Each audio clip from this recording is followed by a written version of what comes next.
Hello viewers, welcome back to my channel real blogger Soumi চ্যানেলে তোমাদের জানাই সবাইকে ওয়েলকাম আর অনেক অনেক ভালোবাসা দিয়ে আজকের ব্লগটা স্টার্ট করছি।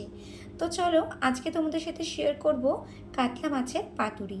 পাতুরিতে আমরা অনেক মাছের খেয়েছি, তো আজকে বানিয়ে নেব কাতলা মাছের। একঘেয়েমি কাতলা মাছের বিভিন্ন টাইপের ঝোল আর ভালো লাগে না, তো ভাবলাম আজকে তোমাদের সাথে শেয়ার করব কাতলা মাছের পাতুরি। তো কাতলা মাছের পাতুরি বানানোর জন্য এখানে আমি 6 পিস কাতলা মাছ নিয়ে নিয়েছি, পোস্ত বাটা নিয়েছি, তার মধ্যে সাদা সর্ষে কালো সর্ষে নিয়েছি বাটে, তার মধ্যে নিয়েছি টক দই, আর তার সাথে নুন আর হলুদ গুঁড়ো, লঙ্কার গুঁড়ো, আর 5টা বড় সাইজের মতো কাঁচা লঙ্কা। তো ফার্স্টে দেখো মাছটাকে আমি নুন হলুদ দিয়ে মেখে নিয়েছি একটু।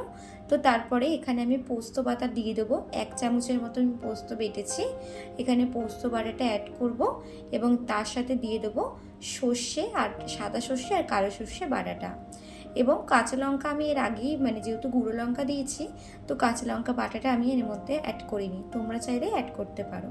তো তার মধ্যে লঙ্কার গুঁড়ো আর হলুদের গুঁড়ো দিয়ে স্বাদ মতো নুন দিয়ে ভালো করে কিন্তু টক দইটা কিন্তু আগে আমি ফেটিয়ে নিয়েছিলাম, তো টক দইটা দিয়ে ভালো করে কিন্তু আমি ম্যারিনেশনটা করে নেব।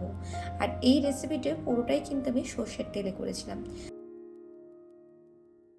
কলা পাতাটাকে ভালো করে ধুয়ে নিয়ে কিন্তু আমি পিস পিস করে কেটে নিয়েছিলাম, তারপরে একটু আগুনে ছেঁকে নিয়েছিলাম। তাতে আগুনে ছাঁকলে কি হয়, কলা পাতাটা দিয়ে যখন আর কি মাছটা আমি ফোল্ড করব তখন যাতে কিন্তু ফেটে না যায়, ছিঁড়ে না যায়, তো সেক্ষেত্রেই আমি একটু আগুনে ছেঁকে নিলাম। তো তারপরে এখানে যে মাছের যে ম্যারিনেশনটা করে রেখেছিলাম, কিছু কিছু মশলা দিয়ে ফার্স্টে একটু মশলাটা এখানে অ্যাড করব, তারপরে মাছটা অ্যাড করব।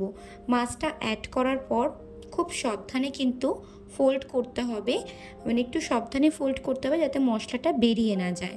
বেরিয়ে গেলে কিন্তু মাছের পাতুরিটা দেখতে বাজেও লাগবে আর ঠিক মতো কিন্তু হবে না, মশলাটা ঢুকবে না। তো তার উপরে দেখো একটা কাঁচা লঙ্কা দিয়ে আর একটু আমি মশলাটা এখানে অ্যাড করলাম, দিয়ে কিন্তু সুন্দর করে কিন্তু ফোল্ড করে নিলাম। বন্ধুরা, তোমাদের কাছে অনুরোধ রইল, যদি আমার চ্যানেলটি সাবস্ক্রাইব না করে থাকো অবশ্যই প্লিজ সাবস্ক্রাইব করে দিও আর পাশে থাকা বেল আইকনটি ক্লিক করে দিও। আরও নতুন নতুন রেসিপি পেতে তোমাদের চ্যানেলটা কিন্তু অবশ্যই সাবস্ক্রাইব করতে হবে। তো দেখো তারপর ফ্রাই প্যানের মধ্যে 2 চামচের মতো তেল দিয়ে ভালো করে কিন্তু তেলটাকে গরম করে নেব। তো ফ্রাই প্যানটা ভালো করে ঘুরিয়ে ঘুরিয়ে নিয়ে তেলটা ছড়িয়ে দিলাম।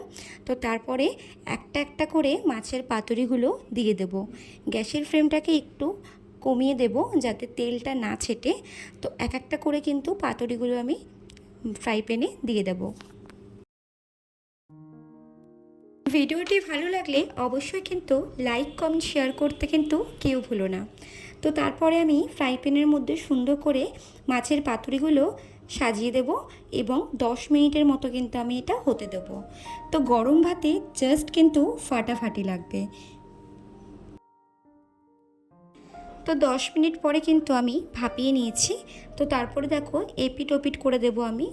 আর যখনই কলা পাতার রঙটা ঠিক এরকম বাদামি কালার রঙটা চেঞ্জ হয়ে যাবে, তখনই বুঝবে যে তোমার কিন্তু মাছের পাতুরিটা হয়ে এসছে।